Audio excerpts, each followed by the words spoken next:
তোমাকে না আজকে খুব সুন্দর লাগতেছে বেবি। আরে ওই পাগলি, ওই দাঁড়া, ওই দাঁড়া। ও তো আমার ওন্নাটা নিয়ে গেল, আর আমার পেটটা তো ফাটিয়ে দিল। এখন কি করব আমি? আর একটু যদি আবার চলে আসে, তাড়াতাড়ি বেলুন ফুলাই।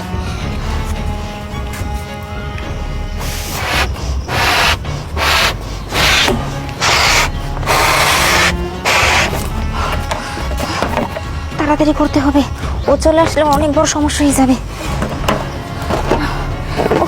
পেটটা তো ভাঙিয়ে ফেলছি, কিন্তু এটা ঢাকবো কিভাবে কিছুই তো বুঝতে পারছি না। আরে এই তোমার আমি দিয়ে বলছি না, যদি চলে আসে অনেক বড় সমস্যা হয়ে যাবে। দে না, এরকম করতেছিস কেন? দে। আরে দাঁড়া বলছি।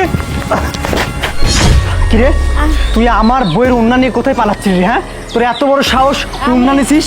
আমি কিছু জানি না। এই দাঁড়া, তুই কিছু জানিস না মানে? কিরে এই অভদ্র মহিলা, এই উন্নাতে বলছি, এই উন্না দে। কি হচ্ছে সব? হ্যাঁ, রাস্তায় পাগল ছাগলের জন্য না বের হওয়া যাবে না। আমার বউ তো অন্য ছাড়া রয়েছে। এই গোবর বাচ্চা দে না, তারা দিছিস কেন? ও ভাই একটা কথা বোঝে না, পূর্ণ কিচ্ছু না। আর যদি চলে আসে এখন তো আমি ধরা খেয়ে যাবো। কি যে এই আরে আরে লিমা, জানো ওনারা না কত কষ্ট করে নিয়ে আসছি। আরে তুমি ওনার সাথে কি করতেছো? না আসলে কোনো কিছু না, ওই যে বৃষ্টি আসতেছে তো এর জন্য বলতেছে আমাকে গামছাটা নিয়ে মাথায় ভাবতে। ও আচ্ছা, আকাশের তো ভাব খারাপ। আচ্ছা লিমা, আমরা এক কাজ করি, চলো আমরা এখানে চলে যাই।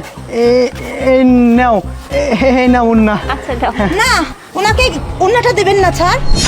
আরে আপনি কে? হ্যাঁ, আমি যেই হই না কেন, আপনি ওনাকে ওন্নাটা দেবেন না। এই যার জন্য ওন্নাটা দেবেন সেটা ঢাকার কোনো প্রয়োজন নাই তো। এই মহিলা এত বেয়াদব কেন?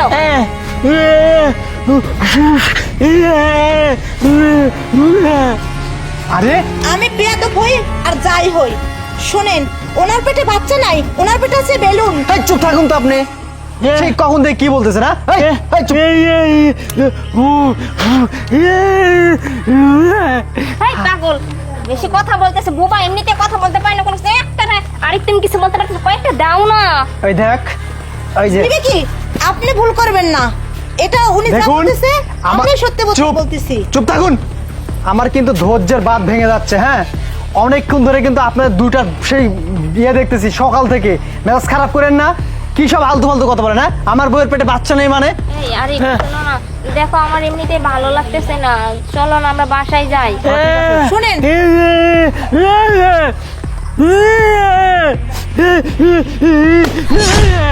এখন দেখছেন তো আমি মিথ্যা কথা বলি। আরে লিমা, তোমার পেটে বাচ্চা নেই, তার মানে তুমি বেলুন ভুলে রাখছো? সি, তুমি রাস্তার একটা বোবা মানুষকে এইভাবে অপমান করলা, তাই না? তোমার জন্য আমি ওই ব্যক্তিকে জুতা মারতে লাগছি, এই ভদ্র মহিলাটাকে জুতা মারতে লাগছি শুধু তোমার জন্য। ইনারা সেই কখন থেকে আমাকে বলতেছে যে আপনার বইয়ের পেটে বেলুন আছে। আমি তো বিশ্বাস করতে চাই নাই। তার মানে ও মাই গড, ওই যে একটা মহিলা উন্না নিয়ে গেল, ওই মহিলাও জানে যে তোমার পেটে বাচ্চা নেই, বেলুন আছে। আমার সাথে এমন প্রতারণা কেন করছো বলো? আরে আমার না ভুল হয়ে গেছে আসলে। আসলে কি? হ্যাঁ, আমি যা বোঝার ক্লিয়ার বুঝে গেছি। তোমার মতো অবৈধ মেয়ের সাথে আমি আর থাকতে চাই না। কারণ যেই মেয়ে তার নিজের স্বামীকে দিনের পর দিন ধোঁকা দিতে পারে, তার সাথে আর যাই হোক সংসার করা যায় না। দেখো আমি তো বলছি। চুপ, একটা কথা বলবি না তুই। আজকে যদি রাস্তার এই ফকিরটা যদি আমারে যদি না বলতো, আমি তো বুঝতেই পেতাম না। আর এই যে ভদ্র মহিলা, হেনারা যদি না থাকতো, আমি তো তোর মুখোশধারী চেহারা চিন্তা পেতাম না। শোন, তোকে আমি ডিভোর্স দিয়ে দেবো, আর এই মুহূর্তে তুই আমার চোখের সামনে থেকে চলে যাবি। আর যদি না যাস না, যে জুতা ওরে তুলছি মারার জন্য, সেই জুতা কিন্তু তোর গালে উঠবে। এখন ডিসাইড করে নে কি করবি তুই। আরে শেষবারের মতো আমি কি জুতা তুলবো? কি যাবি?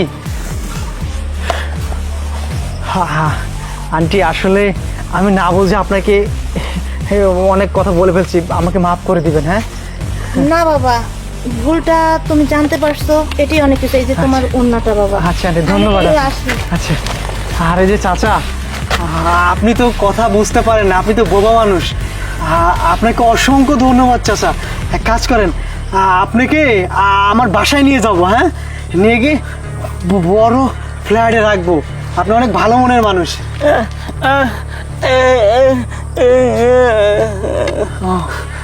আচ্ছা ঠিক আছে চাচা, আমার তো এখন কার্ড নেই, আমি একটা কার্ড দিয়ে দিব। হ্যাঁ, আপনি আমার বাসার সামনে চলে আসবেন। আচ্ছা ঠিক আছে, এখন যান। হ্যাঁ আচ্ছা।